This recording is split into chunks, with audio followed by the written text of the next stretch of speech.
আমি এই প্রথমবার একদম অথেন্টিক রেসিপি ফলো করে কাচ্চি রান্না করেছি বাসাতেই। আর এতটা যে পারফেক্ট বানাতে পারবো আমি আসলে ভাবতেও পারি নাই। যাই হোক, কষ্ট করে রান্না করেছি, তারপরে যে পারফেক্ট হয়েছে আমি অনেক খুশি। তো এখানে হচ্ছে আমি প্রায় 1 কেজি পরিমাণে মাংস, সেটার মধ্যে হচ্ছে রেডিমিক্স সমস্ত মশলা দিয়ে ম্যারিনেট করে নিয়েছি।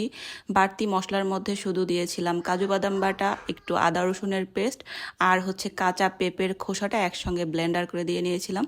উপরে দিয়ে দিলাম একটু হচ্ছে গুঁড়া দুধ, আর হচ্ছে কয়েকটা আলু দিয়েছিলাম। তো সেগুলো দিয়ে হচ্ছে ভালো করে মেখে রেখে দিয়েছি। এদিকে হচ্ছে রাইসটা আমি রান্না করে নিয়েছি, আর হচ্ছে বেশি করে বেরেস্তাও কিন্তু দিয়েছিলাম। টক দই যা যা কিছু দেওয়া দরকার সবই দিয়েছি আর কি।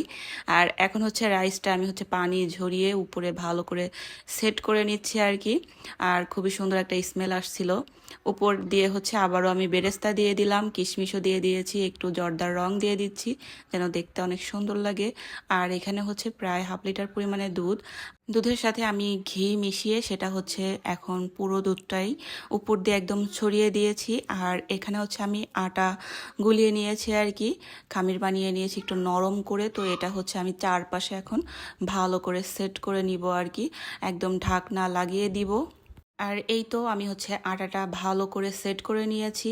আর এখন হচ্ছে এই ঢাকনাটা আমি উপর করে না দিয়ে এরকম হচ্ছে উল্টা করে দিব যেন ভালোভাবে সেট হতে পারে আর উপরে ভারী কিছু দিতে পারি। তো হচ্ছে উপরে যে ছিদ্রটা থাকে সেটা হচ্ছে আমি আটা দিয়ে বন্ধ করে দিয়েছি, উপরে একটা শিল দিয়ে দিয়েছি। আর এই অবস্থায় হচ্ছে আমি 10 মিনিট এটা রান্না করে নিয়েছি মাঝারি জালে। তারপরে একদম লো হিটে দিয়ে আমি হচ্ছে তাওয়ার উপর দিয়ে দিয়েছিলাম, প্রায় 40 থেকে 50 মিনিট রেখেছিলাম।